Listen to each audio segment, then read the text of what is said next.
Off. I got one for you. You heard of the nose tackle in Georgia? Yeah, he's pretty good, I think. I don't know, that's what people are telling me. So yeah.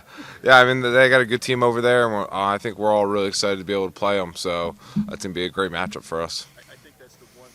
He's the guy when you talk about them as a defense, the first guy people think of. But you see it from a different perspective than we would. Why is he so good? I think he has a great understanding of football. You could kind of tell he has a great football IQ.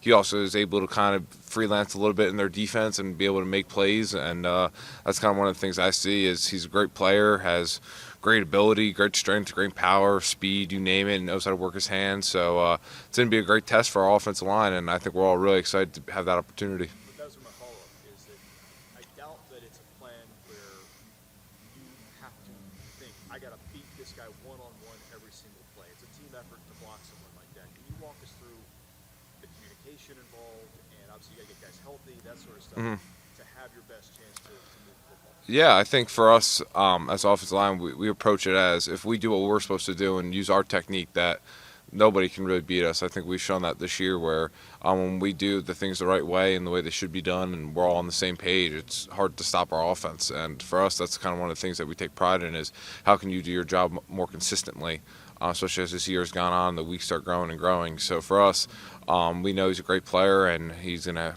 have a hell of a career at the next level. So it's how can we out execute him, play in and play out. Luke, I think this is your 26th start at Ohio State. Wow. First time you'd be an underdog. Yeah. What's that feel like for you personally to be an underdog finally, and maybe the vibe from the team that you guys are finally? Oh, we love that. I think, I mean, you give anyone the opportunity. I always love being the underdog in any situation. I think this team's going to thrive off that too, and I think it has been the past few days in practice, weeks in practice now. You can kind of tell the intensity's a little different, the vibe's a little different. Everybody's kind of moving with a different sense of purpose, and that underdog feeling is something that, like, you can't make up in a regular season game when we're playing against some teams. So now that we really feel like we got something to prove, and I think that's really kind of giving everyone a little extra to motivation for every practice. What was the day of the Michigan loss? What were your emotions? Yeah, I mean that was a tough loss.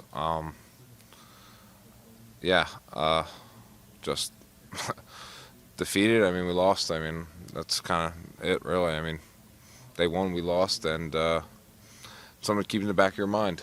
How long does it take to get out of that funk? Do you ever really get out? Do you still feel some of those same emotions, or a lot of those same emotions? Yeah, I don't think that ever leaves. So, yeah. Some of the defensive guys were talking about big plays that were allowed in that game. From an offensive perspective, what do you think you guys could have done better against Michigan to achieve that result? Executed. There's a few plays you saw where it was like one away, one thing went wrong, and if it went right, what could have been. So, I mean, it's only what is it? Almost only counts in horseshoes and grenades. So for us, it's just one of those things where it's like, oh, what if? But we didn't execute, and they executed better. You guys put so much on that game. I mean, here's a theory that, not that you put too much on it, but we should play a little tight because especially coming off last year, that it meant so much.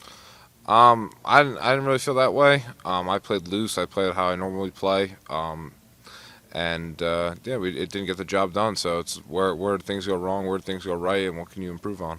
Not that you need any more motivation, but the respect to playing them in the final, and you'll know before you play your game. Yeah.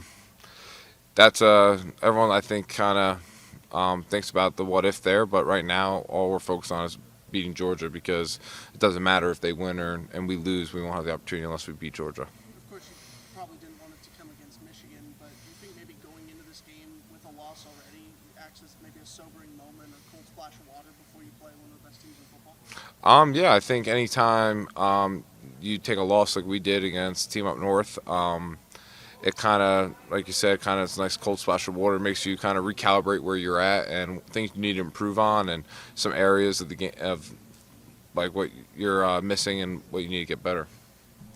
You're good. Going back to Michigan and then playing with four of your guys, like, is it something? Because their game will end like right in the lead up to, the Georgia game. So, do you even like want to know the result before, or do you want to totally shut it out, or do you want to know? Like, I guess where do you stand now? I don't think it matters. We got to play our game regardless. So if they win, they lose, anything in between, it doesn't really matter. As long as we play our game, and everyone does their job, it doesn't really matter to us. I think maybe a few people lost a sense of what Ohio State's game, or as you said, our game is after that Michigan game. What would you say to refresh? What does Ohio State do that matches up particularly well against Georgia? I think that we have one of the most athletic offenses in the country.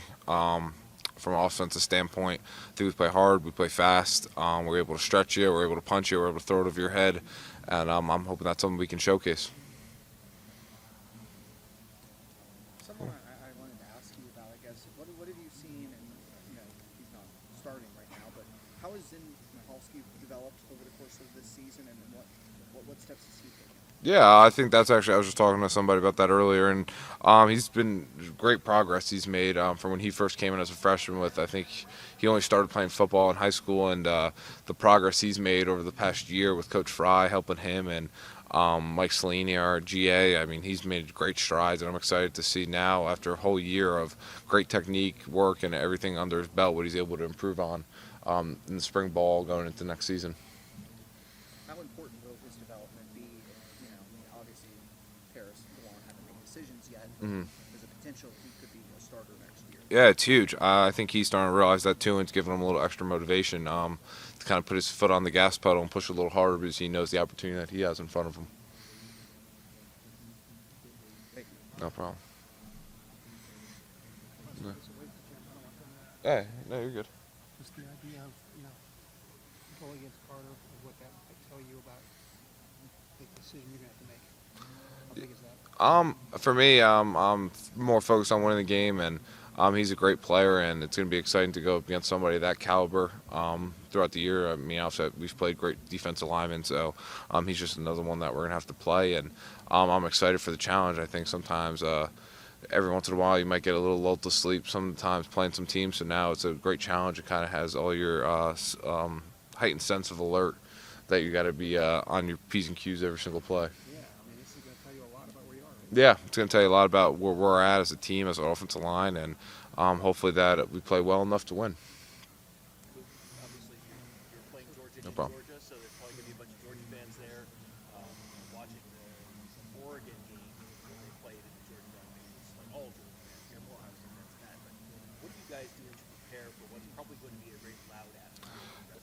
Yeah, I mean, it's a neutral site game, but we know that we're going to be the away team, so it's going to be something that, like, working snap cadences and doing things that are going to help us pre-snap, make sure we limit as many penalties as we can in terms of snap count, infringements, and stuff like that. So for us, it's just things like that, communicating, maybe having the speakers a little louder at practice, make sure we're communicating a little extra loud to prepare for the noise. So, yeah, just the little things that you would for any away game. How much does having played in an atmosphere like Penn State help? You've kind of already done the hostile atmosphere thing once already. Yeah, I think anytime you can get extra practice or extra game of whatever 70-odd plays that we've had really helps in any scenario. So for us, I mean, we know what we're up against, and I think we're all excited to go and achieve it. Luke, do you relish this opportunity to go against a guy who people are saying could be the number one pick in the draft? Yeah. I mean, would be lying to you if I said I was almost.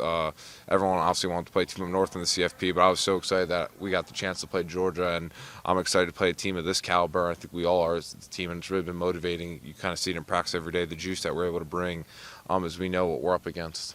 What is it about Jalen Carter that just stands out when you watch him? Yeah, I mean, he has all the traits that you want in a top talented guy in the NFL. I think he has power, speed. You can kind of tell his football IQ's really high. The way he approaches pre-snap, you kind of see sometimes on film. He's given the defensive backs cues if it's run pass based on our stances. So he has all the intangibles you would want a guy. He knows how to use his hands, leverage, push, pull, everything. So he's a great player, and I think that it's going to be a great challenge for offensive line. You have your own NFL draft decision to make after the season. Do you know what you're going to do yet? No, I don't. I think this game's going to be pretty telling where I'm at. Obviously going against a guy that caliber. And for me, all I care about is really winning this game right now. So that's my main focus. Anything NFL related, I can wait till after the season. It'll be there at the end. How good is that for you just to kind of have that? It's a measuring stick against going against Yeah, I mean, anytime you get one of those games, it's definitely something that's exciting for me. I always like those challenges, and I think it's fun. Luke, thank you very much. Thank you. Appreciate your time. Thank you.